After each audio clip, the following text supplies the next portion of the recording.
What's up, everybody? Thanks for clicking this video. Thanks for tuning into my channel. My name is Simon Hill, Black American from Louisiana, coming to you live from Budapest, Hungary. It's about 1 p.m. where I'm at, and today is May 14th, 2024.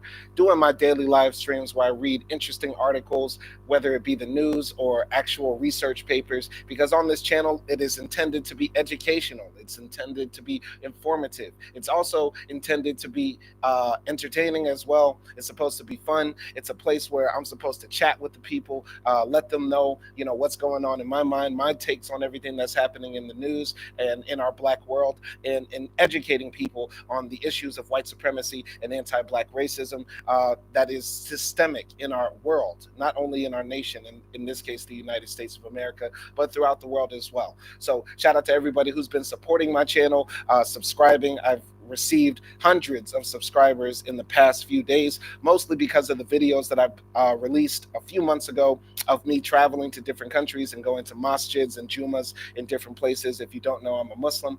And yeah, it's been interesting to see the feedback from people. Nelson Moreno jumped in with his first super chat donation. I love my guy Nelson. Dropped €2 for the boy. Shout out to Nelson. He says, and we need the film reviews back. Absolutely. The film reviews will be coming. The reason we haven't done any film reviews lately is because currently, right now, my wife has her girlfriend, not girlfriend, but her friend visiting from Turkey at the house. We actually watched a movie. The movie that all of you should watch that I posted on my Twitter, Tell Them You Love Me. It's a great documentary, and the conversation is going to be crazy when we actually do have it. But shout out to all the recommendations my guy Nelson Moreno gave me, like Iron Claw and a few other movies as well. I need you guys to write those recommendations to me on Twitter so I have them remembered and stuff like that. And yeah, send any movie recommendations you want. Absolutely, they will be coming. They will be done.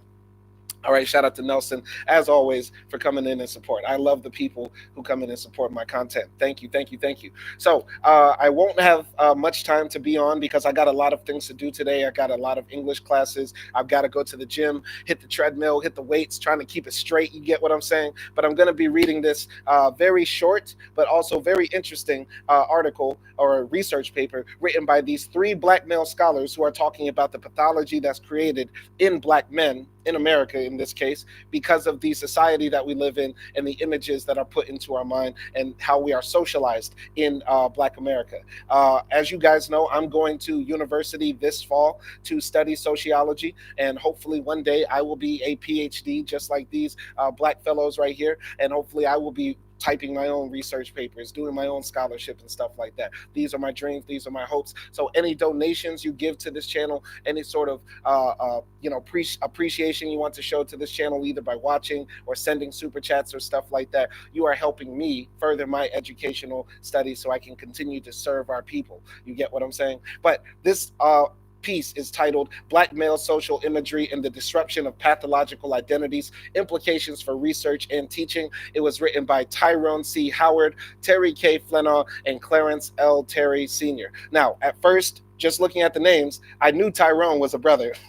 There was a very good chance Tyrone was going to be a brother. But Terry K. Flenaw and Clarence L. Terry Sr., I was a bit concerned. I didn't know where they were going to be, if they were just going to be, the liberal whites. But let's do a little bit of background. Tyrone C. Howard is a professor in the Graduate School of Education and Information Studies at the University of California, Los Angeles. And I have this brother right here, handsome brother, bald gang, we in this building right here, you feel me? And I believe now he's a president of some faculty over there at UCLA. So very good to see black men in higher education and in positions of authority in education. Here's his background. So Tyrone C. Howard is a professor of education in the School of Education and Information Studies at UCLA.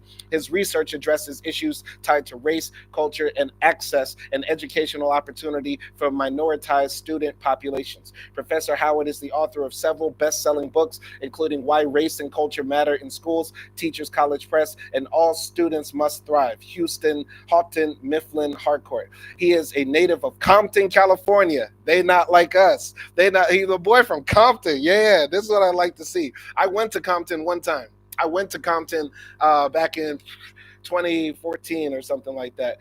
Man, that's when I was tripping over my ex. I was really out of order back then. I've spoken about this before. I had this very bad, very voluptuous Mexican from Compton, California, who I was really into, and she broke my heart when she cheated on me. And I was so hell bent on trying to get her back that I flew to California to try to meet her, but ended up just rolling around LA, visited Santa Monica, Long Beach, Compton, all that sort of stuff. And yeah, but great to see a brother from Compton made it into the higher levels of education. Beautiful thing. So he's also served as a classroom teacher. Professor Howard is a member of the National Academy of Education and is an AERA fellow. So shout out to Tyrone C. Howard, CPT. We in this thing. All right. I love to see it. I love to see it. The other brother who is a part of this, Terry K. Flennaw. This is Terry K. Flennaw right here, Associate Dean of Diversity, Inclusion, and Community Partnerships. He is a PhD and he is a resident at University of California, Los Angeles. Terry Flennaw is the Associate Dean of Diversity, Inclusion, and Community Partnerships, also an Associate Professor. He specializes in race, culture, and equity in education. His research focuses primarily on the educational experiences of Black males and other students of color in urban contexts. Utilizing both qualitative and quantitative methodologies, he examines the sense-making processes involved in constructing identities that lead to high academic performance in urban schools. He also studies issues of educational access and equity for communities of color, in addition to single-sex education spaces for urban youth. So shout out to the brother right here, Terry Flennaw. I thought this might be a CAC when I first found this article, but good to see another Black male scholar in higher education trying to educate our people and find the solution to the issues that prevent us from moving forward as a people and moving up and creating a better society for all. Now, the other person involved in this is a person called Clarence L. Terry Sr. He is an assistant professor in the Department of Education at Occidental College, Los Angeles, California. I could not find much about him. He doesn't have a webpage or anything like that, but this is the brother right here, Big Beard Gang, looking like Rick Ross with the sauce. Published a lot of articles. His pen game strong. Did a lot of writing, a lot of publishing, a lot of citations as well. So good to see three black men coming together. The big three, the big three coming together to write some research on the issues facing our people. So I will be reading this, and let's start into it. Let's just jump right into it. You know how I go. So this is a quote from rapper KRS-One. Mental pictures, stereotypes, and fake histories reinforce mysteries. And when mystery is reinforced, it only means that knowledge has been lost. Social imagery has been part of the United States landscape since the country's inception. Social imagery, or the manner in which perceptions, attitudes, and beliefs about certain groups shapes people's understanding of those groups, has served as a hallmark upon which social domination, economic exploitation, and political disenfranchisement have formed the experiences of diverse cultural groups in the U.S. Social imagery becomes an integral part of a population's thinking when it is institutionalized for a sustained period of time through different venues and shapes generations of people's thinking about a particular reality or perceived reality. David Bloor, 1991, who wrote this, who has written extensively on social imagery, contends that it consists of those beliefs which people confidently hold to and live by. In particular, the beliefs which are taken for granted or institutionalized or invested with authority by groups of people. Social imagery frequently becomes reified through the use of tools, language, forms of media, constructed knowledge, and the purported experiences that are displayed and widely distributed about a particular group. In some instances, the group's circumstances or position within a given society can reinforce the widely held societal view of the group.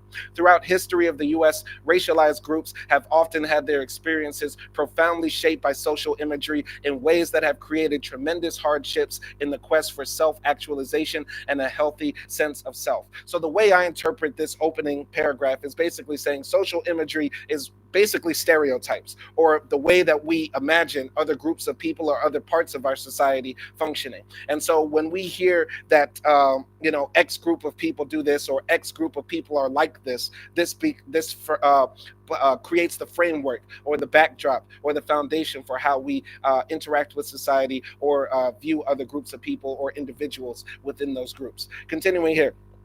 The purpose of this article is to shed light on the manner in which black males have been one of the primary victims of negative social imagery and how the remnants of these constructions continue to have contemporary influences, particularly when it comes to their schooling experiences in the US. The goal of this work is to make an argument for the generation of new ideas, different conceptual frameworks, and innovative methods of inquiry that can be useful in dismantling negative imagery of black males. It is the hope that these new approaches to studying black males may play an important role in creating useful research, theory, and practices that will help to improve the schooling experiences and educational outcomes for black males who consistently find themselves at the bottom of most academic indices. So this is very important. Basically what they're saying, let's talk about how social imagery has worked negatively towards black males. We all know the negative stereotypes about black men that do not need to be repeated, and this social imagery that has infected the minds of everybody in American society and unfortunately around the world has worked against us. How can we combat those negative social factors, the social imagery that's created in people? Continuing here. We operate from the position that large numbers of black males experience education in a manner unlike most groups in the US, and that these experiences are rooted in a historical construction of what it means to be black and male. These experiences, we assert, are often guided by a less than flattering account of the academic potential, intellectual disposition, and social and cultural capital possessed by black males. Moreover, our contention is that not only do these notions of black males shape their schooling experiences, but may severely influence their life chances at a time when educational access is vital to competing in an increasingly global society. This consequence is most disturbing given the manner in which disproportionate numbers of black men continue to find themselves socially, economically, and politically excluded from the American mainstream. If America never helps black men, in my opinion, America will continue to have some of the worst ills in the Western developed world when it comes to gun violence, when it comes to poverty, when it comes to disparate health outcomes. Something specifically has to be done to help black men. And especially something has to be reformed about the education system, because as they say in this article here, the way black men are educated, the way they view black boys in school, over punishing them for minor infractions, expelling them, suspending them, corporal punishment in some schools, even in the deep south, like where I grew up at, you can get paddlings and whoopings and stuff like that from the teachers if your parents sign off on it. This needs to change, right? Continuing here, we engage in this analysis of black males in schools and society with the full recognition that despite the multitude of obstacles and challenges that have confronted black males in the United States historically and contemporary, there are instances of exceptional black men who have overcome these obstacles to enjoy social, economic, and political upward mobility. The election of President Obama serves as a highly visible example, as does the election of black men who have gone on to become prominent mayors in some of America's largest cities. For example, Tom Bradley in Los Angeles, Harold Washington in Chicago, David Dinkins in New York, to name a few. Right now in America, it's pretty amazing, and nobody speaks about this enough, but the three largest cities in America, many of the major largest cities in America have black mayors. In New York, they have Eric Adams. There's a black mayor of Chicago, black mayor of Los Angeles, black mayor of Denver, black mayor of Atlanta, of course, black mayor of New Orleans. I believe there's a black mayor of San Francisco as well, who's fine as hell, if I remember. So it's pretty amazing right now that the black bourgeoisie are actually having sort of like a renaissance in political power right now in America. Now, we need that extended to the federal level because there's still a dearth of people who are black in the House of Representatives and the Senate. But when it comes to the black bourgeoisie at the state level or local level, it's actually a renaissance happening right now. And it's pretty amazing, to be honest. You know, we live in a white supremacist nation in America, or at least y'all do, because I'm out here in Budapest, Hungary, chilling.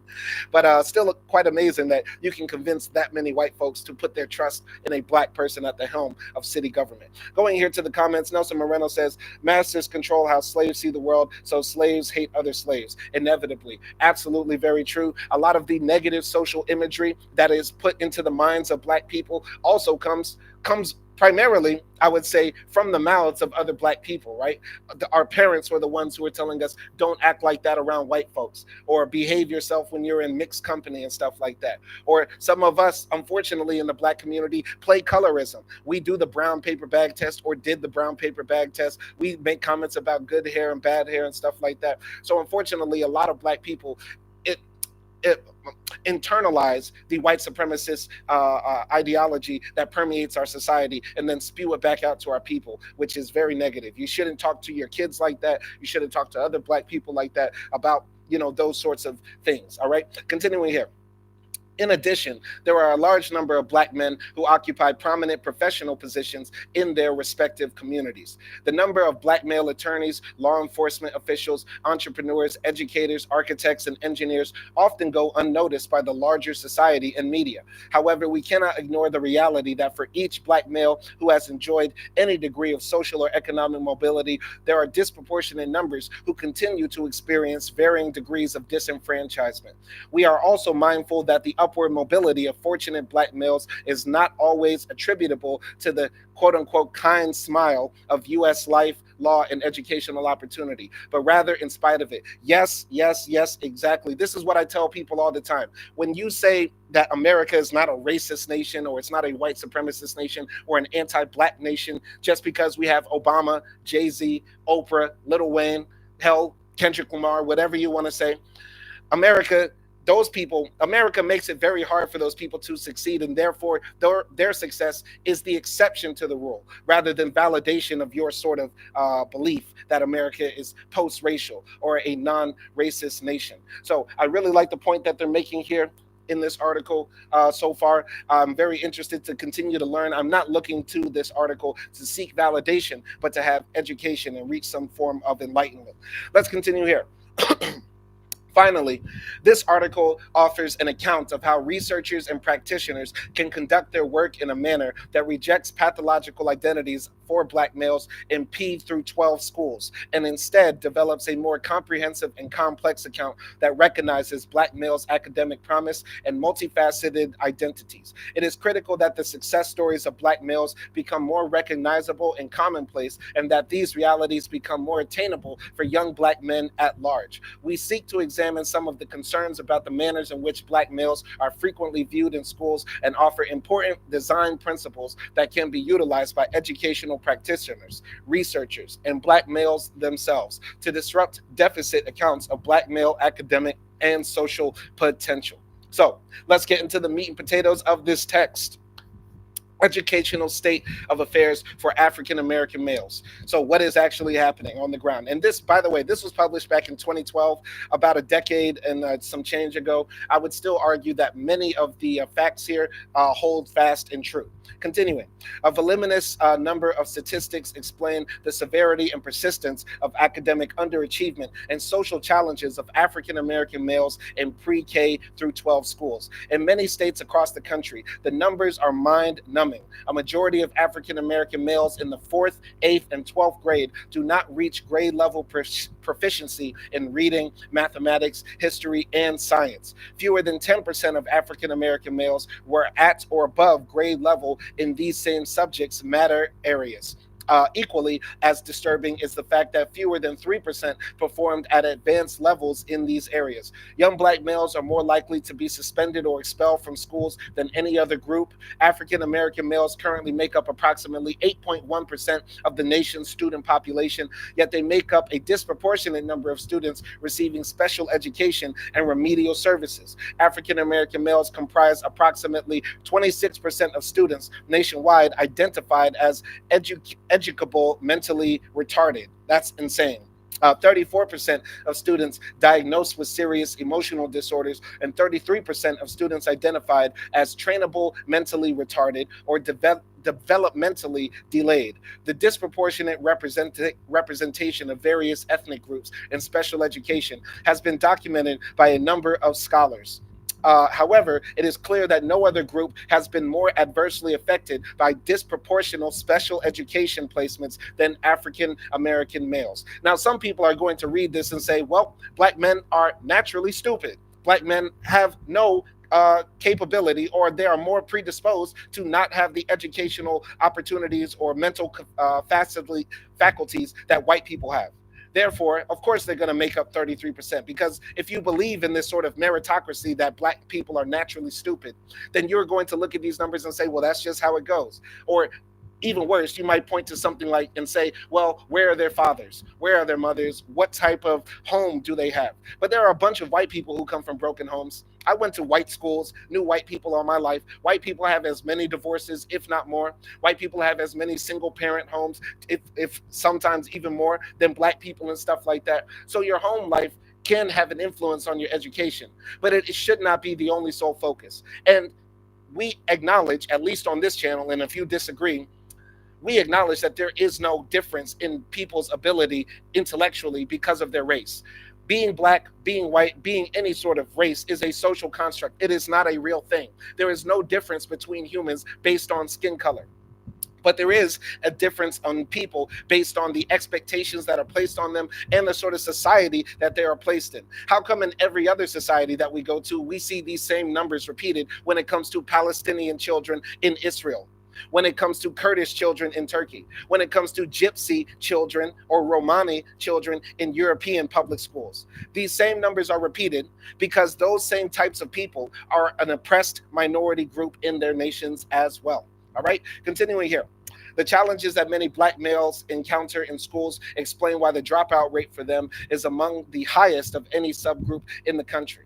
During the 2005-2006 academic year, 47% of African American males did not receive diplomas with their classmates after 4 years of high school. In fact, according to the Schott report, dropout rates for black males were as high as 60% in some of America's major urban cities. In states such as Illinois, New York, and Wisconsin, there was a graduation gap of at least 50% between black males and their white male counterparts. Without sufficient educational opportunities and prerequisite skill sets necessary for economic mobility in an increasingly compressed labor market, black males are among the first to be squeezed out of viable job opportunities, thus increasing the likelihood of their participation in illegal activity and subsequent involvement in the penal system. The U.S. Department of Justice reports that black men are incarcerated at 6.6 times the rate of white men, with almost 1 in every 20 black men spending some time in jail or prison at some point in their life. Approximately 37% of all male inmates in 2008 were black males, despite the fact that the group composes only 7% of the nation's population. These disturbing numbers should raise questions about the institutions that create such unwelcoming circumstances for black males. The question that begs further exploration is to what degree, if any, have social imagery and the constructed notions of black males continue to play out in the manner in which this population is theorized and studied? Question mark. So what they're trying to get at here is that these disparate outcomes where black men are more likely to not graduate high school, black men are more likely to be diagnosed, right? There's a difference with how you talk to a woman, talk to a white woman, talk to a black woman, and that sort of stuff. So how does social imagery change how we talk and interact with black men?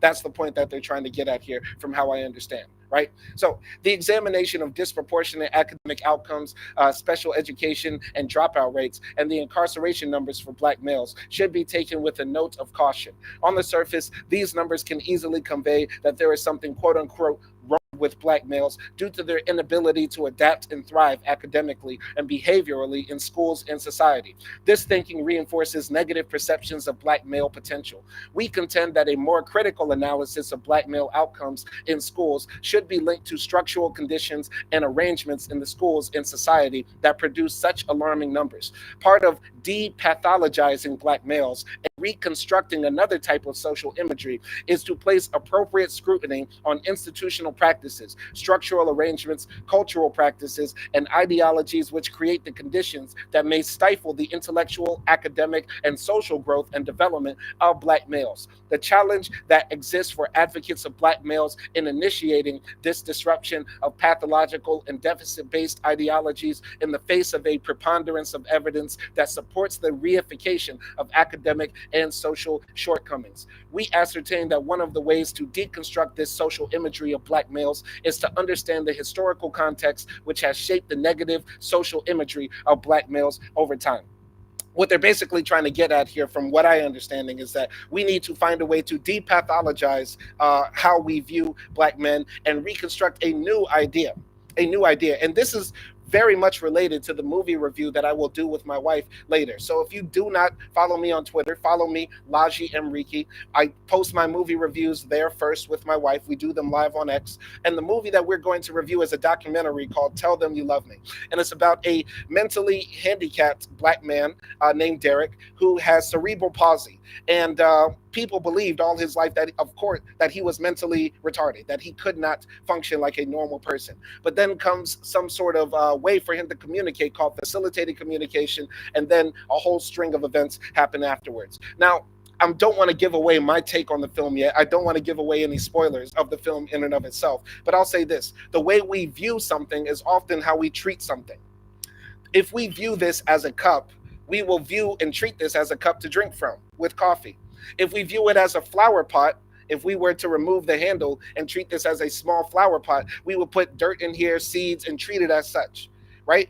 This same thing applies to how we also view people. If we naturally view black men as some type of criminal element, if we view them as disruptive, if we view them as people who cannot learn, they will be treated as such in public education, right?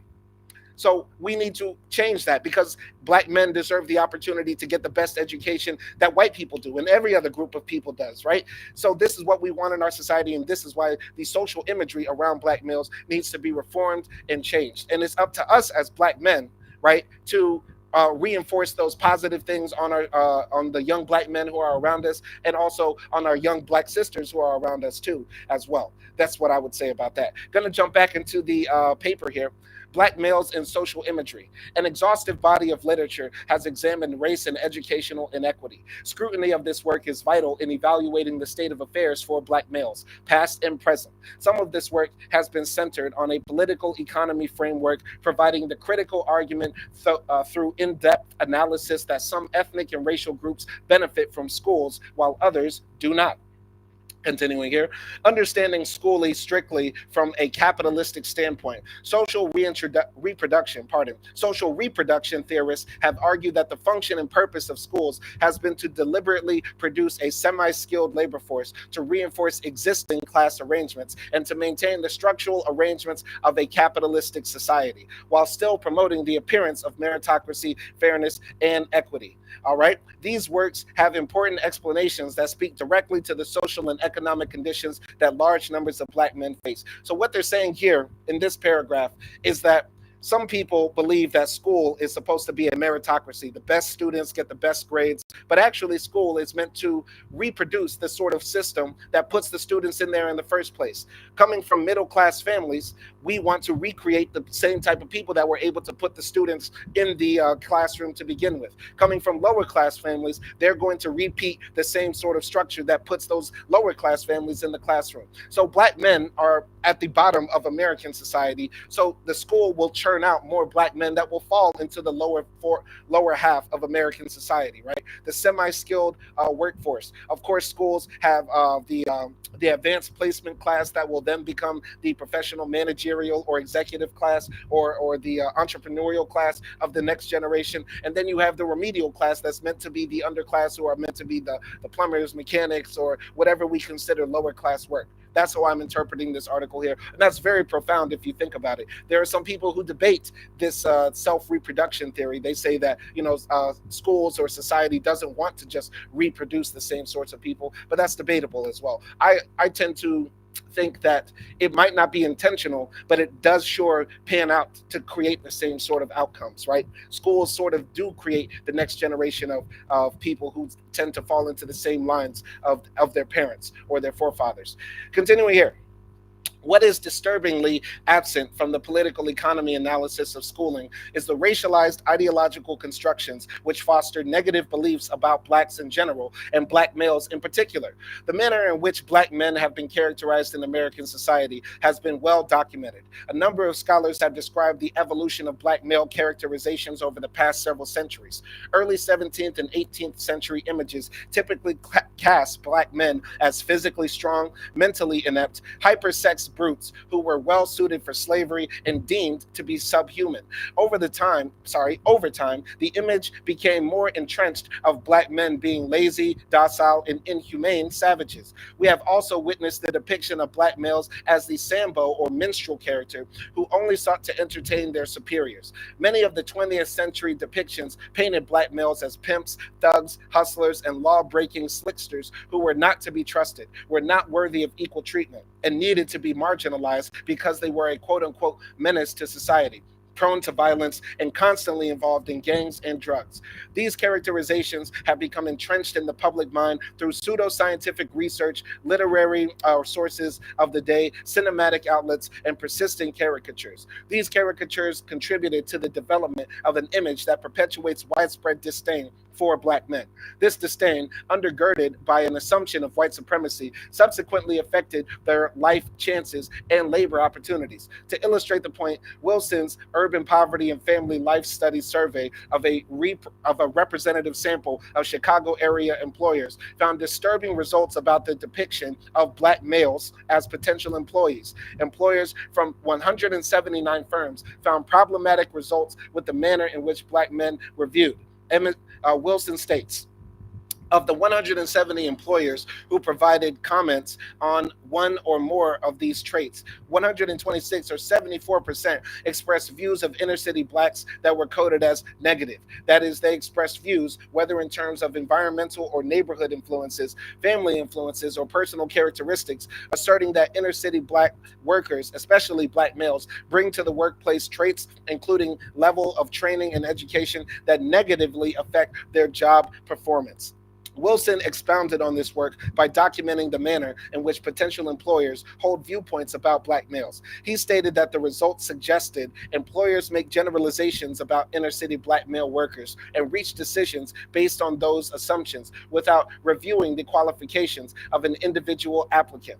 Wilson's findings also revealed that many employers preferred black women and recent immigrants of both genders as prospective employees to black males because they perceived them to be dangerous or threatening, in part because of perceived incarceration rates. Very, very fascinating here. I never heard about that study, but it makes sense. It makes intuitive sense, and it also relates to many anecdotes that I have in my own life. Very interesting. They pointed out that many of these white employers, or presumably white employers, it could also be black employers as well, viewed black men as a threat, but the black women and the immigrants were not viewed as a threat.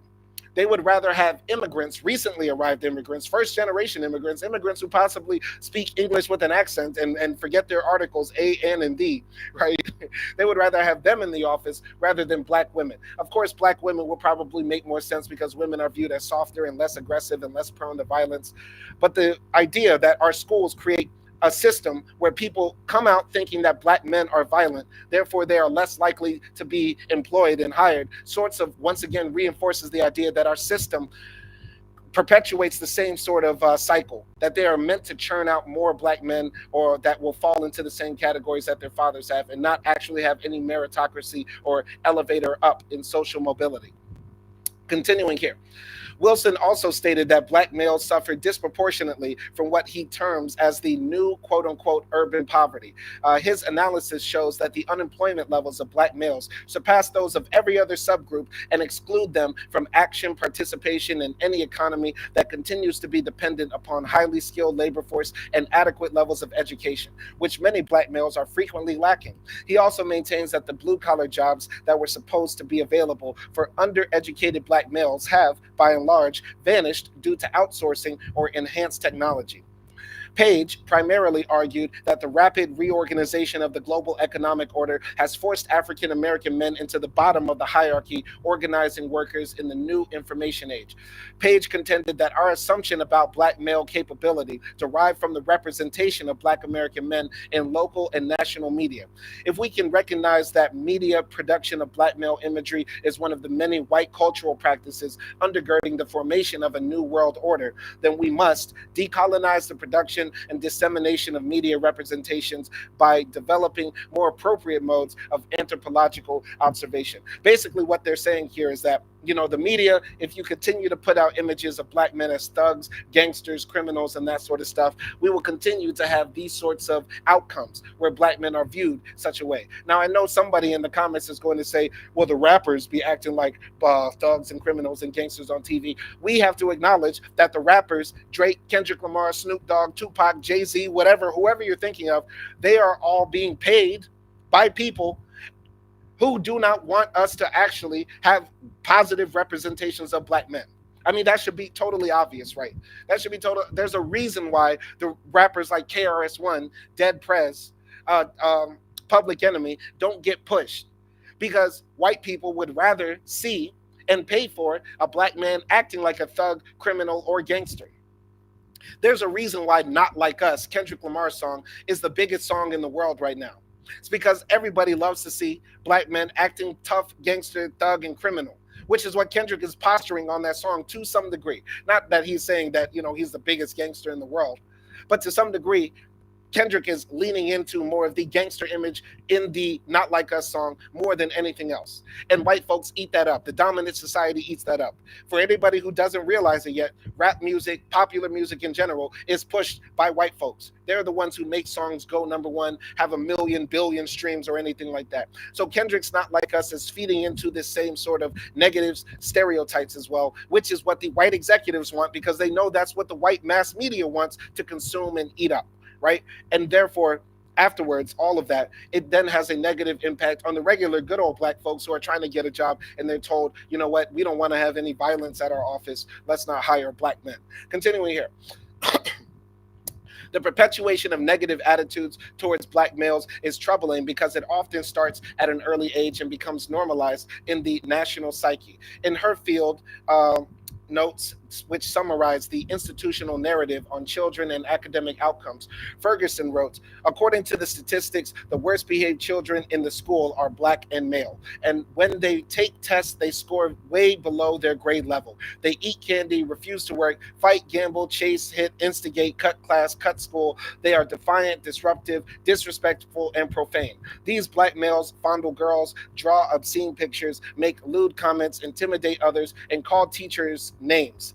They are banished from the classroom to the hall, to the discipline office, to the suspension room, to the streets, so others can learn. Ferguson went on to further state that in the range of normalizing judgments, there is a group of African American boys identified by school personnel as, in the words of a teacher, unsalvageable. Furthermore, she stated that school personnel argue over whether these unsalvageable boys should be given access even to the special programs designed for those who are failing in school. Should resources defined as scarce be wasted on these boys for whom there is no hope? Accounts such as these provide further insight into the fact that the bad boy image of black males occurs early and can often disrupt any efforts for normative social and psychological development. Growing up in Louisiana, oh, I saw this at school a lot. A lot of kids fighting in school, a lot of kids tussling at school, black boys and black girls and stuff like that. Now, on one hand, I do believe that there is some sort of social responsibility. I'm not just going to say a kid fighting at school or the type of stuff that I saw in school is solely the blame of the white establishment that was hell-bent on, turning out the worst outcomes for black people, right? But I'm saying that structurally, there were a lot of issues in our school. For example, the boys, besides fighting and stuff, because boys will fight at school regardless, right? But our school had a policy that everybody has to pull their pants up and tuck their shirts in, right? When during my time coming up, the fashion trend was sagging. And there is nothing wrong with sagging your pants. If anybody thinks that a fashion trend is wrong or that makes somebody inherently a bad person because they choose to sag their pants, you have an issue, because that law was specifically created to target black men. And a lot of the boys that were sent out to the principal's office or kicked out of class and stuff like that, that was because of sagging pants. We also at our school could not have braids, dreadlocks, perms, long, big afros, anything like that. That was forbidden at school. And a lot of the boys that got in trouble at my school came to school with their big hair, with their braids, with their dreads and stuff like that, especially after Hurricane Katrina, when a lot of the New Orleans boys were coming up and they were causing hell at the school and stuff like that, because they were scrapping over, fighting over them accents. You get what I'm saying? So they were scrapping over their accents. But yeah, they were also getting kicked out of class or told not that they couldn't come to school because these black boys had dreads, braids, and locks and stuff like that. All right. So research one says, what is the origin of sagging pants and what started the trend? It's sort of ambiguous where the trend of sagging started. Now, I've heard several different rumors. In fact, yesterday I was listening to an interview with Immortal Technique, and Immortal Technique gave one of the most unique takes on sagging. He said that in prison, and a lot of black men, unfortunately, are disproportionately incarcerated. He said that in prison, you would want to wear loose clothing because it shows that you are comfortable, you have more status, and you're able to get your hands to access clothes that would allow you to go through prison life more comfortable, right? So if you were wearing tight clothes in prison, that would show that you were a sissy or that you were somebody who wanted to be sexually abused, right? I've heard the opposite. I've heard that in prison, men who sag their pants were trying to invite men into their butts and stuff like that. I've also heard that during slavery times and during times of Jim Crow as well, that black men were not given actual clothes. A lot of people don't realize that, we have this image of black men and black women out in the fields being slaves, and they're dressed up like 18th century, madams and sirs. A lot of slaves worked naked. This is something that I learned when I was reading about our history. A lot of slaves literally were outside naked, if not wearing solely underwear. And if they did have clothes, they were the hand-me-down clothes of the master, which might have been torn and tattered, and so it might not have fit perfectly, especially if the master was living fat off of the hog in the house, and the slaves had to wear, big, clothes because they didn't fit them because they were famished and malnourished and that sort of stuff. Also, during Jim Crow as well, some people said the sagging or big pants was just a part of it because you would literally have one pair of pants your entire life. Your mama would buy you a bigger set of pants, and that you would grow into because they didn't have enough money to afford new pants. So there's so many different theories as to where sagging came from. But what's absolutely true about sagging is that it does come from Black American culture. It does come from Black American culture. And whether you like it or not, it has now been incorporated into the higher white fashion industry, where now you have brands like Louis Vuitton and Gucci selling pants that literally do not sit on the waist. So whether you like it or not, sagging is a part of America's cultural export. You get what I'm saying? All right, Research One literally did not even listen. Research One is a stupid idiot. I literally broke down all the parts as to where sagging came from, and this is his dumbass question next in the chat. Research One says, why would a man want to show his underwear? He's a dumbass. I literally broke it down, but he's still not listening. This goes to show I hate the majority of people who comment on YouTube because they literally do not listen. Research One is a dumbass, literally a dumbass. I literally broke it down, and he said, why would a man want to show it? Stupid mother. Anyway, I'm not trying to curse while I'm reading this text from these three black male scholars, but I'll just say this. The fact is that in Louisiana and in other southern states, they passed all of these laws to specifically incriminate black men. And my school, where I went, Neville High School, was no different. They had these same sort of rules and policies that would specifically target the black men as well. All right. Research One, you are not listening because the point is not about men wanting to show their underwear. If you were saying that rhetorically, or if you were saying that sarcastically as to point out the lunacy of people thinking that black men just wanted to show our underwear just for our sake, then I get you now, if that's what you're trying to say. But I literally pointed out several different examples of the theories of where sagging came from, and all you had to say was that. Exactly. Shows that people are really stupid on YouTube. Really stupid. But hey, it doesn't matter to me because I'm going to continue to try to do my thing and educate the masses and read this educational text here.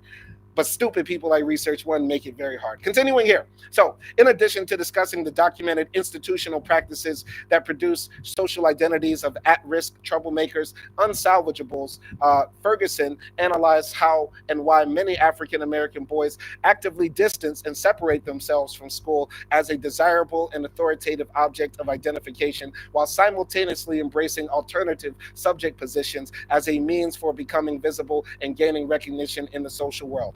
The black males she encountered found it necessary to actively configure self through sorry, actively configure self through two social identities, race and gender, to provide the social, psychic, and emotional resources for recouping a sense of self as competent and admirable in an institutional setting where they have been categorized as problems or as failures. So basically, what they're trying to say here is that, a lot of black male boys sort of embrace a certain segment of the social imagery that's foisted upon them, from what I'm understanding, that they sort of embrace the imagery of hypermasculinity, hypersexualized, hyper thug type of characters and stuff like that, and base that around their masculinity and also their race as black men as well. And yeah, they also distance themselves from school because they're alienated from school because the people at school alienate them. So it's sort of like a negative feedback loop. You don't want to actually participate in class because the teacher actually views you as a bad student. So you act like a bad student, and then the teacher treats you like a bad student, and sort of that negative feedback continues. Continuing here into the text. All right. Noguera has called for research that attempts to understand black male perspectives on social imagery, images of violence, particularly on how black males interact and understand these images, and subsequently how they identify with them personally. His research revealed that black males identified more strongly with images of individuals who avoided conflict than those that did not. These findings contradicted messages built into entertainment media that black males strongly identify with individuals who perpetuate violence. In short, this relationship is nuanced and needs to be studied further if there is to be revised, more compassionate and humane notions of black males. I would like to read that study or see that study where he makes the point that black males look up to men who tend to avoid violence. I would like to see how they came to that conclusion or what they mean by avoiding violence. Because, in Black American culture, instead of always throwing hands or catching fades and stuff like that, a lot of people like to roast. So maybe they, maybe two people had a beef or some sort of issue, contention, and they just started roasting each other instead of smoking each other, with the pistols and stuff like that. Anyway, gonna jump into the comments here. So, research one says, not sure why I made you mad. I'm just trying to understand concepts. A thug and masculinity never combine, says research one. I agree with you that the white man is the promotion for the black culture. That's why the narrative we now see is mostly negative. I would agree with that. I would agree with that. But I was mad because you asked a question that I felt like I answered, which tended to show me, or that signaled to me, that maybe you weren't listening. Maybe you were one of these people that comes into my comment section who often just comes in here to say something rather than listen and learn. You get what I'm saying? All right, continuing here. One of the challenges with social imagery is that the constructed descriptions and understandings of particular groups can be rooted in false depictions that ultimately present distorted notions of a group's history, culture, practices, and norms. There has been an ongoing challenge in the creation of an image for black males. As a result, inaccurate portrayals of groups can contribute to the development and maintenance of deeply ingrained ideas and beliefs about groups that can profoundly shape their experiences in a given society. A number of important works have documented how race is a socially constructed concept that has been vital in creating social, political, and economic hierarchies in the US. One of the central features of these works is the manner in which social imagery was reified through the use of popular press, literature, and trade books of the time. And often strongly reinforced through the use of research and theory to construct images about different racial groups' superiority and inferiority. What is consistently clear in each of these works is that the role that researchers played in confirming and authenticating negative accounts of various racial groups. So what he's trying to get here, or what they are trying to say here, is that, the challenge of social imagery is that it's not enough just to say, stop showing black men as thugs on TV in fictional movies or TV shows and stuff like that. Stop treating or viewing black men as this. We have to also change the research that's around sociology, psychology, human interaction, and that sort of stuff, because a lot of the research that has been done through the past century has sort of edified the what was understood to be the truth, that black men are inferior or that black men have some sort of deficiency within them, right? It wasn't that long ago It was literally possibly in my parents' lifetime where they were publishing reports that literally said, black people are naturally less intelligent than white people. Black people can never gain the intellectual capacity of white people and stuff like that. These were some of the things that were written, right? Like the bell curve, right? This famous book that was published back in the 80s or 90s or something like that, that became a bestseller, right? The quote unquote research and the quote unquote smart and intellectuals, the PhDs, were telling us that black people were naturally inferior. It wasn't that long ago that they were measuring skull shapes and sizes to determine people's intelligence, right? So we have to actually attack the educational system as well. We have to attack and revolutionize how we speak about black men rather than just saying let's turn off the TV or let's change these images. The researchers are to fault here as well. All right. So research one jumped into the comments. He says that's why the narrative we see as it is mostly negative. Yes, about black men. Yes, it is mostly negative, and that needs to be changed. And then research one said respect to you, sir. Respect to you as well. So Horseman in particular explained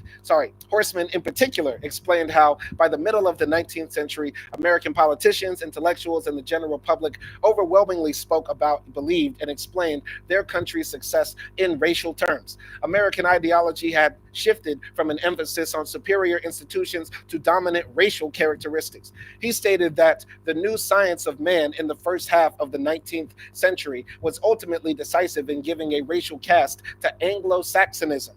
The scientific study of the time typically lacked any objective or rigorous approach, but was brought forward to support the general idea of inherent differences among the races. This thinking and the creation of social imagery at the time became accepted by most of the intellectual community and the general public in the name of scientific research, quote unquote, or scientific evidence, quote unquote, for Anglo-Saxon superiority, and explained and justified why blacks were enslaved, Indians were removed from their lands or slaughtered, and the annexation of Mexican territory took place to spread democracy and American virtue across empty lands, why it was necessary. In other words, early in America's development as a nation, it became clear that race mattered. All right. So Nelson Moreno says the bell curve stuff is making a massive comeback, partly thanks to Elona Muskie. I like the name Elona Muskie. That's pretty funny. We gotta send Elon back to Africa, man. If there's any African that needs to go back to Africa, we need to send them back there, man. Let the Africans deal with this foolishness, because I'm so sick and tired of Elon Musk funking up America's social life and social discourse. Research one, what are you narrating now that we all know that? What to do next? How do black men take the narrative back? How do you promote for the black culture? Bringing your own narrative. I have no idea. Research one, what you are saying.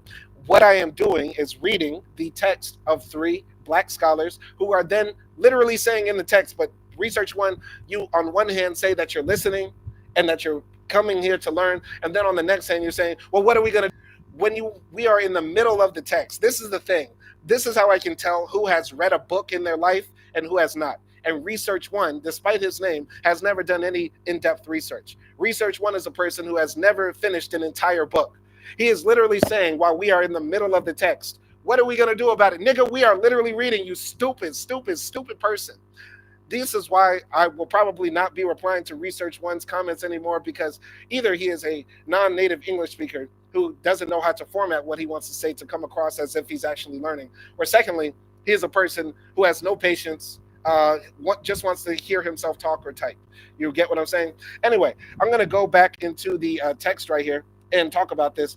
Basically, what they're saying is that America started off as a nation that was proud of its institutions. We were proud of the Senate, the House of Representatives, the Supreme Court, the presidency, the separation of powers, all that sort of stuff. And then America, as it continued its genocidal manifest destiny sort of thing, as it continued down that path, they then started making everything about Anglo-Saxonism, the superiority of the white race. And that's because they had to justify the type of evil that they were committing against other groups of people in our society, right? So continuing here, cultural explanations and identity. So, cultural explanations have often been identified as one of the critical variables in identity development. Some researchers have suggested that the misinterpretation of cultural capital possessed by black males and other culturally diverse students offer an explanation of disparate schooling experiences. Cultural dissonance and the incongruence that exists between culturally diverse students and their school environments frequently results in discriminatory practices such as low end tracking, low teacher expectations, and an increase in punitive actions. The degree to which these cumulative effects influence African American males and the individuals who teach and study them is critical. Several scholars have explored how students' self constructed perceptions are shaped by race, stereotypes that come with them, and ultimately school performance. Steele and Aronson have discussed stereotype threat as a social psychological predicament rooted in the prevailing image of African Americans as intellectually inferior.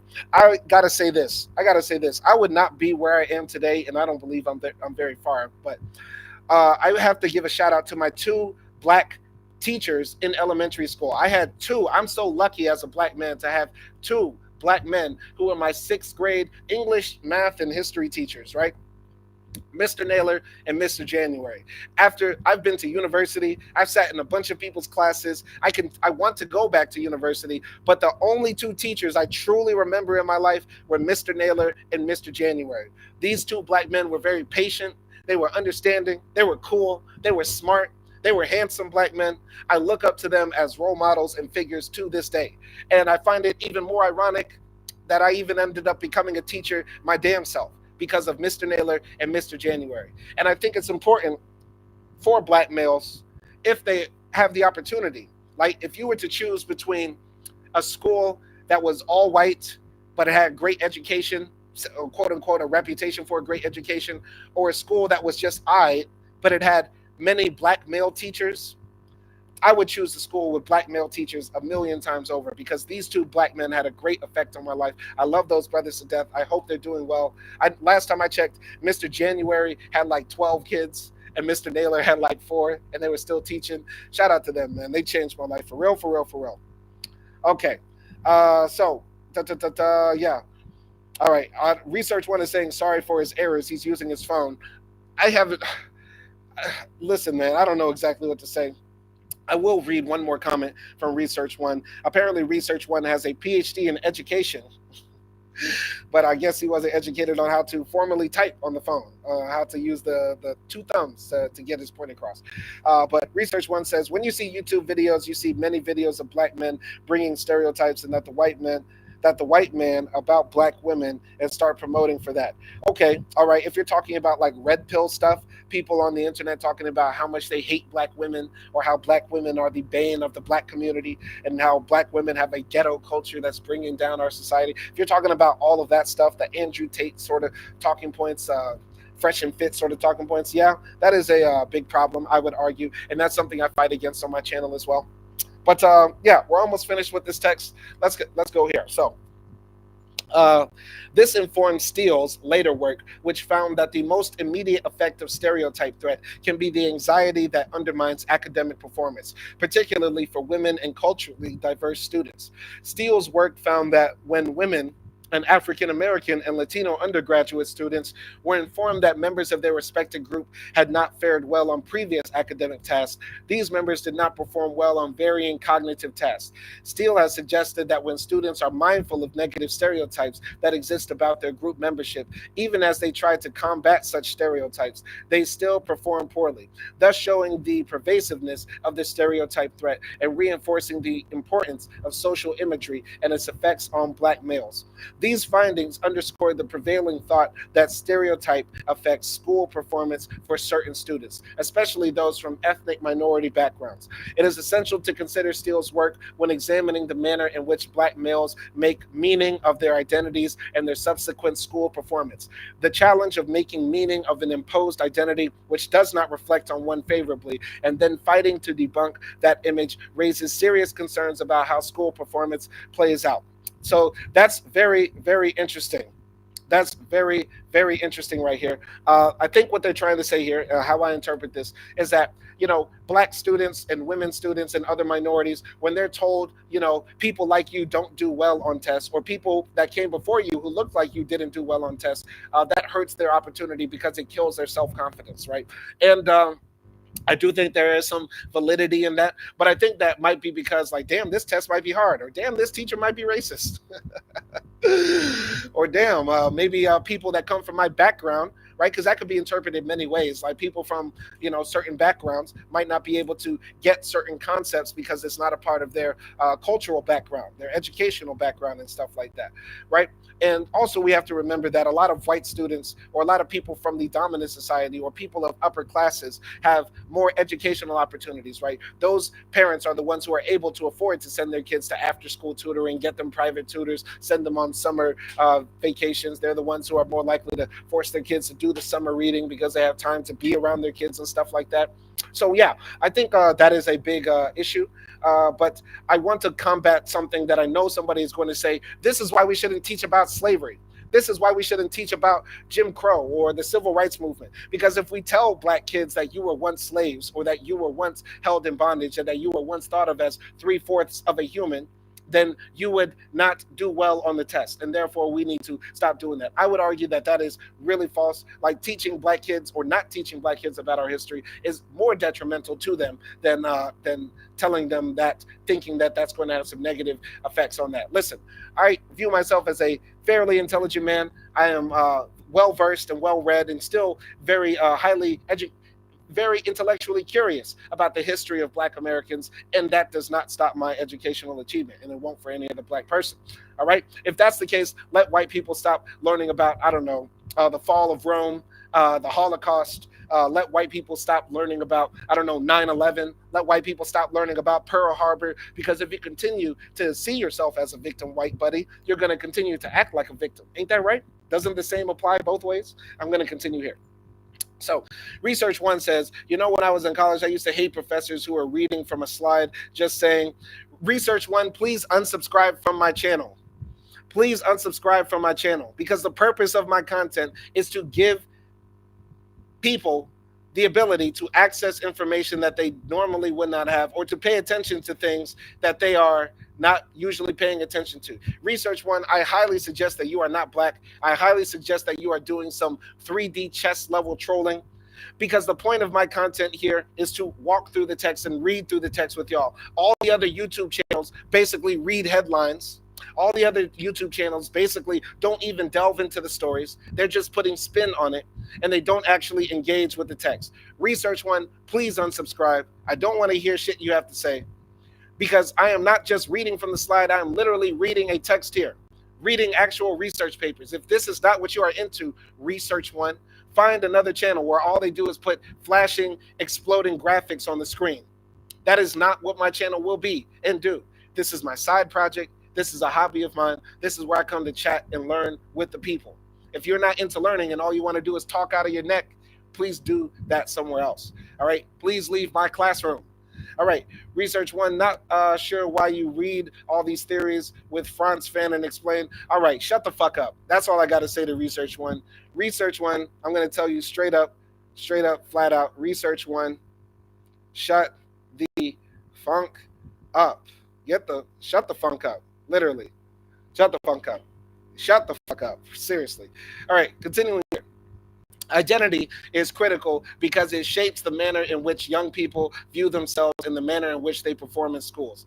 Steele discussed the salience of identity contingencies, or social markers that are carried by various groups in a society. Moreover, the contingencies of the thing that one has to deal with because of his or her group membership can take a tremendous toll on stigmatized groups. Scott wrote about how social science researchers have historically depicted African Americans in a persistent deficit framework, and by continuing to focus exclusively on deficiencies, all other characteristics, there is resultant psychic damage that can occur within the group. Steele discussed the way they repeated social messages about a group being aggressive, hostile, less intelligent, and less compassionate, all terms that have been used to characterize black males can take a cumulative toll and lead to the internalization of self-doubt, lack of motivation, low self-esteem, and lack of confidence. These are all factors that may ultimately influence behavior and performance in school context. Very, very interesting. Very, very interesting. I like that. I like this part of the text because, yeah, it sort of verifies what I thought, where I thought this text was going. But I like this phrase, identity contingencies. You know, if you have to deal with a whole bunch of things related to being a black male in school, you're going to have lower performance because of the lower expectations or the expectations for you to be some negative characteristics that exist in the mind, right? I can think about other identity contingencies, like if you're dealing with racism in school as well, that might also affect your academic performance, right? If you're at some all-white school or a school where you're the only black kid in an advanced placement class or something like that, and you're dealing with the subtle racism or open, blatant bigotry that can be exhibited by the dominant society, yeah, you're going to have some disparate outcomes in academics when you compare the two groups. Continuing here. So, the importance of social psychology in examining race, identity, and performance cannot be lost on the social imagery of black males and the manner in which racial identity is constructed. Lowry, oh God, are they quoting Glenn Lowry? Are they quoting Glenn Lowry? No. No, not Glenn Lowry. Anyway, Lowry used the term racial stigma to describe the way that race affects many blacks. He used Goffman's framework of stigma and contended that there are distinctions between how identity is constructed from outsider and insider perspectives. Central to the idea is the way that the outside construction of a person or group can be damaging to the construction of self for members of racialized groups. He maintained that the outsider perspectives, which are shaped by historical and contemporary circumstances and realities, are the equivalent to a social marker or stigmatized classification that becomes difficult to transform. Thus, the individual has to be increasingly conscious of how that perspective influences behavior. Lowry wrote, "The idea of racial stigma can be used to gain insight into problems of preconception, representation, and standing in contemporary American public life that adversely affects blacks." I think about this often, right? You know, I think about the sort of racial stigma, and I take my job as an English teacher very seriously, and I know, because I'm standing in front of mostly 100% white people most of the time, that I have to be on my P's and Q's and be the best representation of black people possible, because I am literally probably the only black person that they've ever had intimate interactions with, and possibly the only black man who will ever be in a position of authority over them, even if I am a lowly English teacher, however you want to see it. So, I think about that and how that influences my behavior in certain ways. Of course, I do a little bit of code switching. I don't do no shucking and jiving or tap dancing and grinning and that sort of stuff. But I have to do a little bit of code switching to get by, of course. Right, and that affects my performance as a teacher, because I often think, what if I was allowed to be my full self in this case? Would that be a better educational experience? Would it be worse? I always want to put my students first when it comes to making sure that they have the best experience possible for me as an English teacher with them. But I do think about the racial stigma that I could have upon them if I were to give them a bad class or act in a way that might be considered unbecoming in their eyes. Going to the comments here. So, no, I am not white or black. I am Muslim. See, research one is just lost. Research one is lost. He is lost. He is lost. He is, in the words of Loaded Lux. Loaded Lux. Loaded Lux would call you a lost nigga. I have to take a little break here to laugh at Research One. He is hilarious. He is hilarious. He claims to have a PhD, which I highly doubt, because a person with a PhD, would not act this way. Research One is literally a person who is just a troll. He's a troll. He's a highly advanced troll. He has a PhD in trolling. Anyway, continuing here. All right, so Where were we? We were after the part about Lowry. So the development of identity is a fragile and ever-changing process for all individuals. Undoubtedly, a person comes to develop a sense of self that has been consciously and unconsciously shaped by outsider and insider perspectives. The argument that we seek to make is that black males often have to actively undo a significant amount of social and historical stigmas in order to develop a healthy and productive sense of self. Let's repeat that. The argument that we seek to make, for anybody who wants to wonder what the point of this text is, for all the stupid people like Research One, all the stupid people like Research One who want to know what the point of this text is. The argument that we seek to make is that black males often have to actively undo a significant amount of social and historical stigmas in order to develop a healthy and productive sense of self. The argument that we seek to make is that black males often have to actively undo a significant amount of social and historical stigmas in order to develop a healthy and productive sense of self. There remains a pressing need to eradicate the negative racial stigma that continues to be ever present. Though many will contend that the pervasive and pernicious nature of overt racial prejudices has declined in the post civil rights era, many of its remnants continue to shape attitudes, perceptions, and ideologies of racialized populations. We assert that as much as black males, as insiders, need to be actively engaged in constructing positive identities, much remains to be done in the creation of outsider perspectives of black males. We assert that as much as black males, as insiders, need to be actively engaged in constructing positive identities, much remains to be done in the creation of outsider perspectives of black males. We assert that as much as black males, as insiders, need to be actively engaged in constructing positive identities, much remains to be done in the creation of outsider perspectives of black males. The research and scholarship of social scientists can play an important role in the recreation of more healthy and affirming depictions of black males. All right? Do we catch that? Do we catch that? This is the point of the text here. The social imagery, the social stigmas, the stereotypes around black men create the negative outcomes that we see in black men. Black men have some work to do internally. We have to fight against not only some of the internal things that are inside of us that society has put inside, whether that be other black people or the dominant society that has put inside black people that has created some of the social stigmas, racial stigmas about us.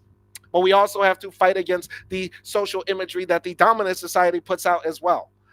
Much of and insiders, black males have a lot of work to do, but more importantly is the work from the other groups who are not black males to stop the negative social imagery that is affecting black men. We should never stop and say that the affliction is self causing, like we are causing our own self-infliction. We have to recognize and remember that black people are an afflicted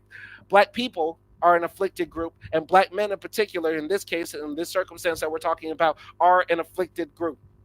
Whether you want to say that's playing the victim or playing the oppression Olympics, it's the absolute truth, as we've seen in this study. As we've seen in this study, right? How many black men have not had the opportunity to excel in their careers or have advanced educational opportunities because of the negative social imagery and stereotypes surrounding black men? This is a negative thing that needs to change. And the part that needs to be changed on primarily is on the dominant society. And black men, unfortunately, have a lot of work internally to do to fight against those negative social images and stereotypes as well. Did we catch that? Did we catch the main purpose of the text, or are we still typing in the chat the type of stuff that we just want to spew out because we're not actually listening? Are we actually here to learn? Are we actually here to be like Research One and just type and say stupid stuff? All right. All right. So, and once again, Research One is saying the stupidest things in the chat. He is saying, I don't have to agree. It's not about agreeing. It's not about agreeing. It's about learning and having an open mind. This is one of the biggest problems with YouTube.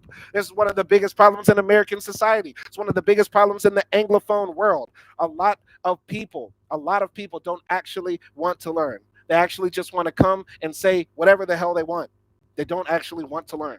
They don't actually want to read. They don't actually want to engage with text, to do critical thinking, to do critical self-analysis. All right. So, Thuffer Harwat said, Simon just watched your Albania video after it was recommended to me. You earn a subscriber. It was on my homepage. Shout out to Thurfir Hawat. Shout out to you. Peace to all of you. Shout out to everybody who's been subscribing. Got a lot of subscribers. I want everybody to know that unfortunately I'm not doing travel content right now. All right. I'm not doing travel content because I am currently living in Budapest, Hungary. I am currently not doing as much Islamically related content because right now I am a Muslim, but I am not a very practicing Muslim right now, though I still do believe in Allah and His Prophet and the Day of Judgment. I believe in all of that. So if you're coming to the channel right now to see that, that is not what we are doing right now. So if that's not what you like, you can unsubscribe. But what we are doing on my channel is that occasionally I do movie reviews and live streams with my wife.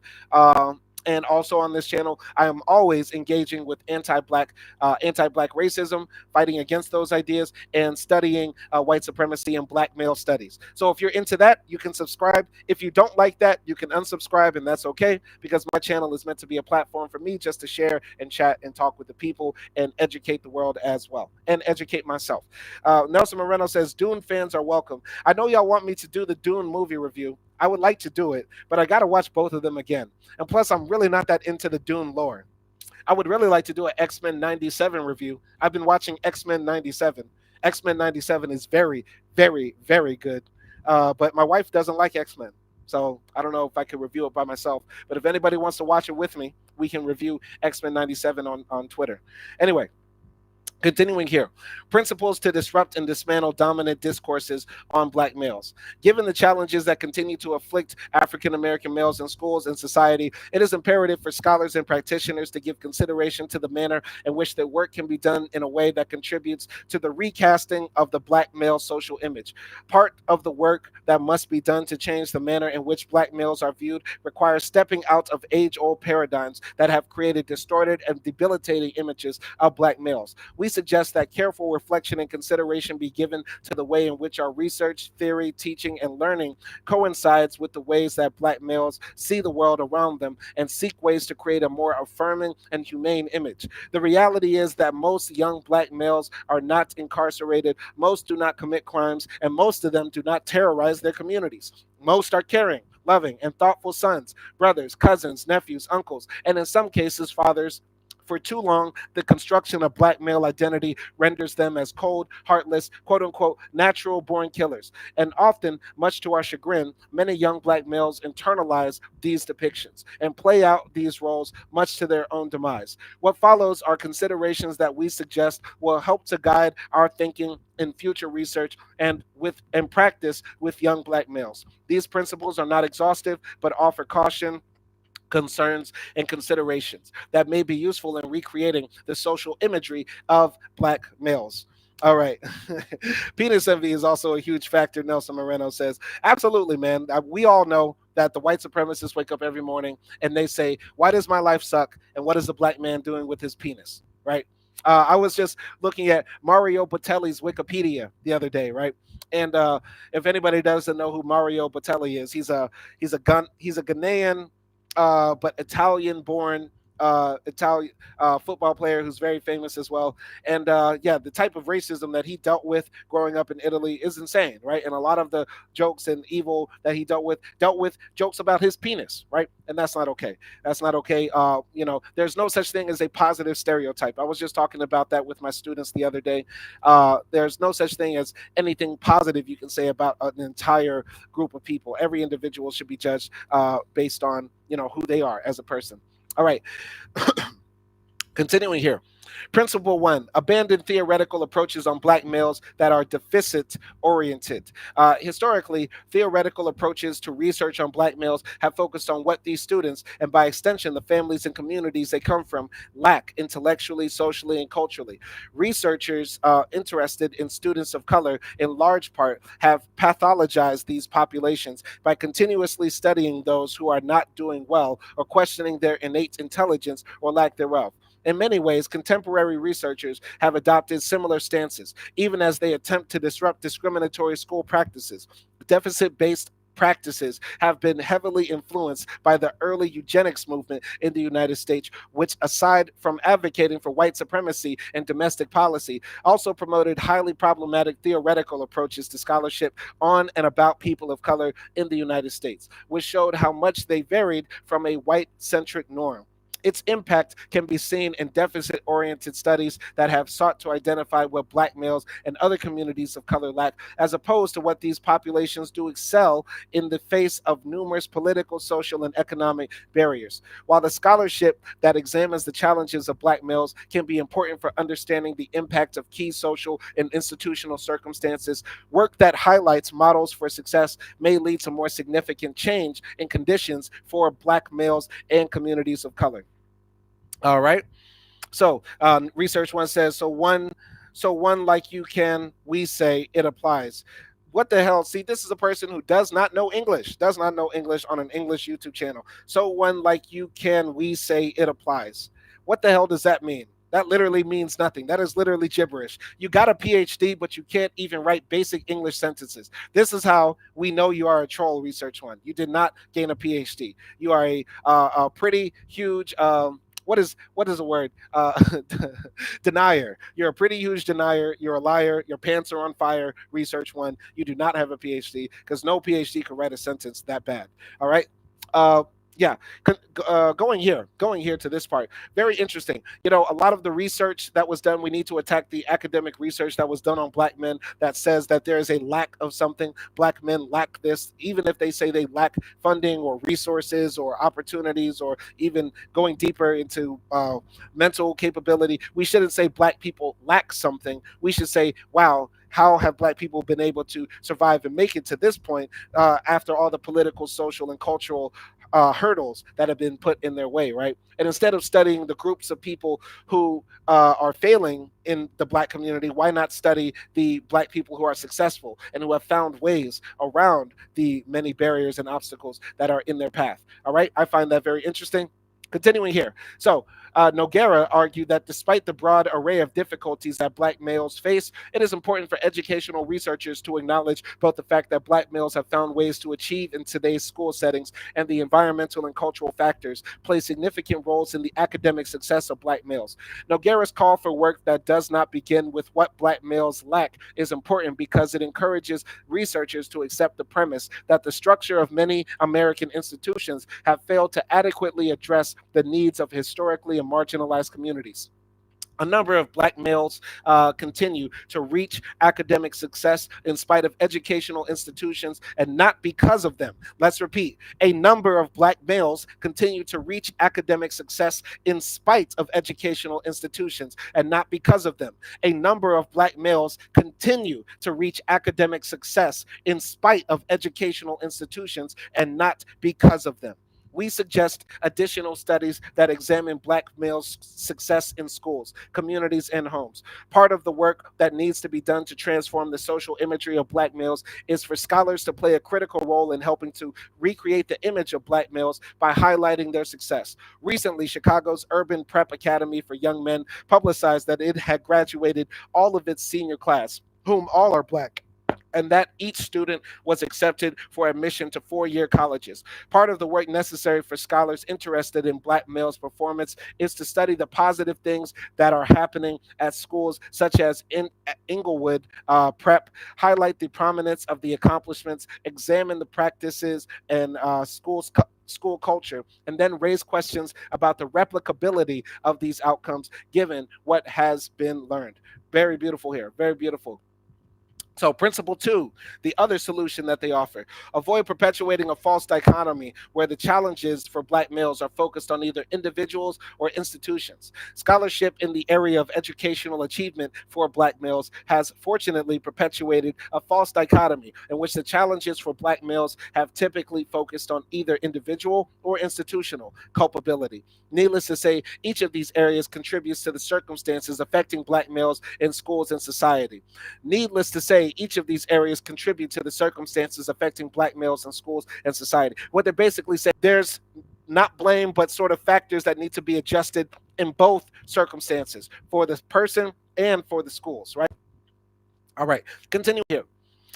Work that focuses on failures in educational institutions is important. However, as educational researchers, we cannot turn a blind eye to disturbing data that reveal the high amount of television consumed by Black children or the disconnect between educational aspirations and hours spent studying by Black students. Wilson effectively highlighted the need to adequately examine both structural and cultural conditions to understand the experiences of Black males. The challenge that exists in investigating cultural factors in the schooling experiences of Black males is that researchers can perpetuate a blame the victim perspective when interrogating cultural practices that may result in academic and social disenfranchisement.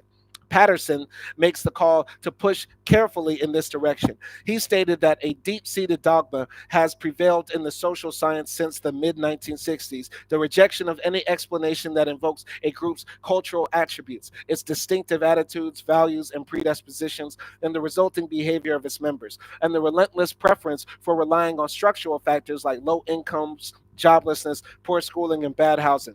It is important to note that the intent is not to advocate for assigning equal responsibility of school failure for Black males on Black homes, schools, and communities. However, educational researchers must acknowledge that arguments such as oppositional identity are often inadequate for completely explaining Black male underperformance in school. Ainsworth, Darnell, and Downey wrote, the oppositional identity argument is misplaced. If anything, African Americans maintain more pro school values and are more likely to esteem their high achieving peers than are whites. What African Americans lack, however, are the material conditions that foster the development of skills, habits, and styles rewarded by teachers. Therefore, researchers must give careful consideration to more factors that impact the development of Black males in and outside of the school. Researchers must avoid demonizing institutions or vilifying individuals in their communities. Basically, what they're trying to say here is that, look, the institution, the system of white supremacy that we live under is an issue. But there are certain cultural things that exist in the Black community. And I trust these people for saying this because these are three Black men who are saying this, right? I would not trust this coming from white folks, but I trust it coming from these three melanated brothers. What they're basically trying to say here is that there are some cultural things like Black kids watching too much TV, or maybe if we upgrade it to today, because this was written back in 2012, the Black kids spending too much time on social media, right? Black people, spending too much time on video games or something like that, right? It's been a habit in social psychology or anthropology or any of the humanities who do research on these sorts of things to say, let's not blame the individual. The individual is not the problem. It's the low incomes, joblessness, poor schools and stuff, et cetera, et cetera. But they're saying, like, listen, that is a major factor. And of course, that is more of a factor than personal, things that a person chooses, right? Cultural habits as well. But we live in a society, in this case, where not all of the reasons why Black boys are failing at school or not achieving in school are structural, right? It's cultural as well. Both have a part to play in this story. All right. We're almost finished here. We're almost at the finish line for anybody who's tired of the lesson today, but we're getting close. All right. Principle 3, acknowledge the complexity of identity and notions of self among Black males, especially in educational settings.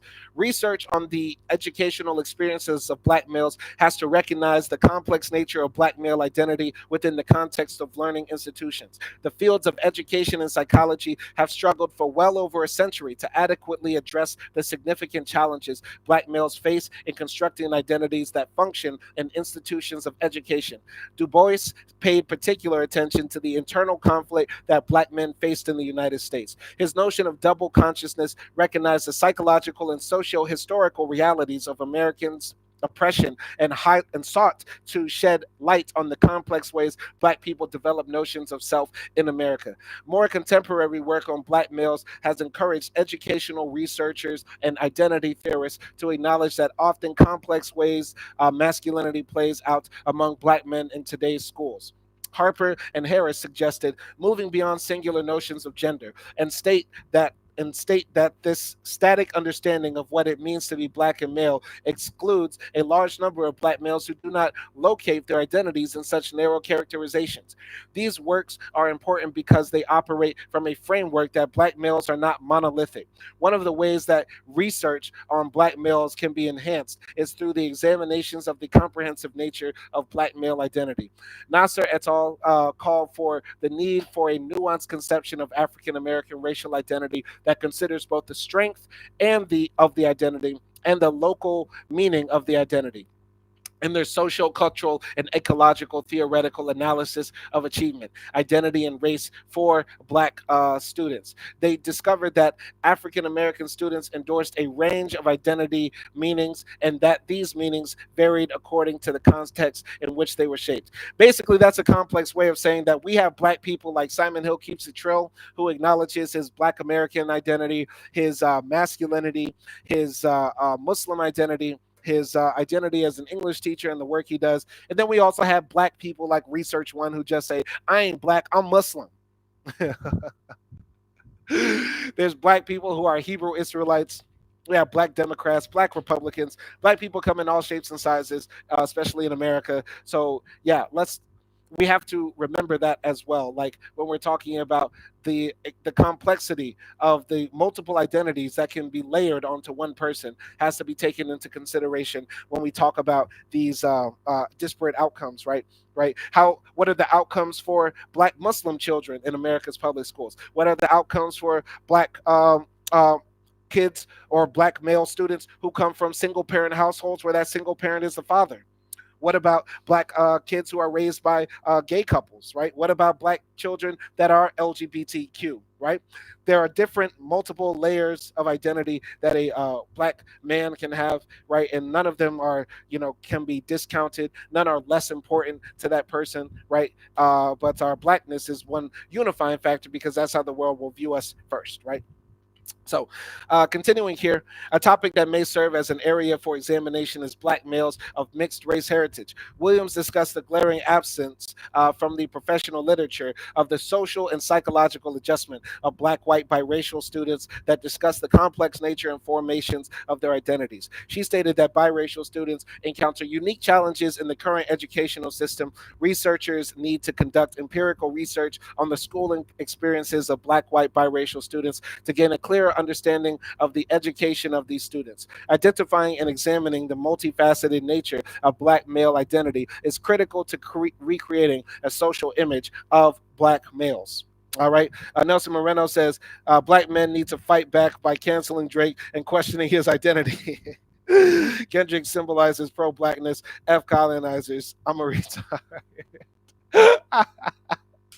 Y'all be killing me. Y'all be killing me. Nelson Moreno, you funny, man. I thought we were Team Drake, or I thought all the hoteps and Black Twitter and Shea Butter Twitter was riding for Kendrick. My thing is like Kendrick won the battle. Kendrick won the battle, but I didn't like where the battle went. I didn't like where the battle went.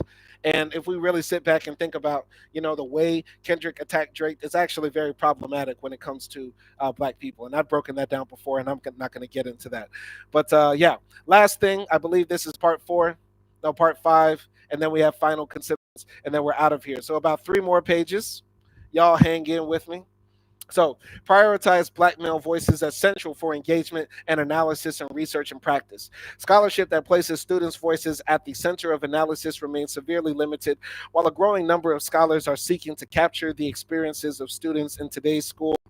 The amount of scholarship that is focused on accessing information from black males specifically is even smaller. In his research on African American males, Howard made use of counter storytelling to illuminate the ways black males make sense of barriers they face in their quest for academic achievement. He subsequently highlighted the importance of tapping into students' narratives to understand the internal processes that some black males go through in order to excel in schools.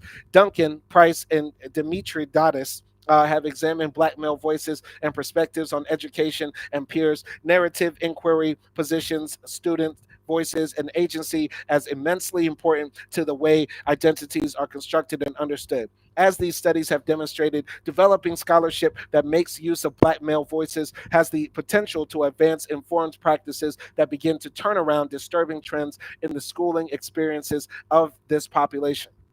We suggest the incorporation of narratives voiced by marginalized persons can also help to dismantle the dominant discourses surrounding race, class, and gender groups. These counter stories represent non mainstream stories that can represent other truths and other experiences that directly refute hegemony. Stories told by those on the bottom, told from the subversive, subaltern perspective, challenge and expose the hierarchical and patriarchal order that exists within the legal academy, any institution, and pervades the larger society. These stories are much more critical and they allow the anger and pain of the oppressed storyteller to emerge.